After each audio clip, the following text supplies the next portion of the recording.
El pròxim rival del Joventut en Lliga ACB és l'Ondrilo en Gran Canària. És un rival que no s'hi dona gens bé, ja que les darreres 3 visites del conjunt català a les Illes s'han saldat amb 3 derrotes, alguna de forma clara. Esperem que Dani Miret trenqui el mal fari que arrossegava Carles Duran, que li va costar moltíssim obtenir una victòria a les Illes. Per part de la penya, possible baixa Andrés Feliz, que arrossega problemes de fascitis plantar. I una molt bona notícia, Malik Allen, després de molts mesos fora de les convocatòries per baixa, apareix a la convocatòria. A més, és el jugador canari, per tant, segurament li fa molta il·lusió poder participar en aquest partit. Els punts forts de l'equip de Lakovic són un equip bastant bo en el llançament de 3, sobretot des de les cantonades.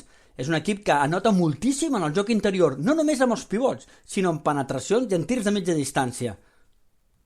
I és un dels equips que millor mou la pilota 5è en la Lliga ACB. Mou molt bé, sap jugar i evidentment aconsegueix cistelles fàcils. És un equip que li agrada anotar molts punts. I les claus per part de la penya hauran de ser vigilar precisament aquest joc interior, optimitzar els recursos i optimitzar la defensa, que no rebin jugadors com Ethan Hub, que està bastant bé, i sobretot evitar les penetracions del BC i els llançaments exteriors. Important veure l'estat de forma que arriba Andrews, Evans, que segueixi en creixement, i sobretot els alers, Crac i Busquets, en el qual el català el van veure una mica millor que les darreres setmanes, tot i que encara no està en el millor estat de forma.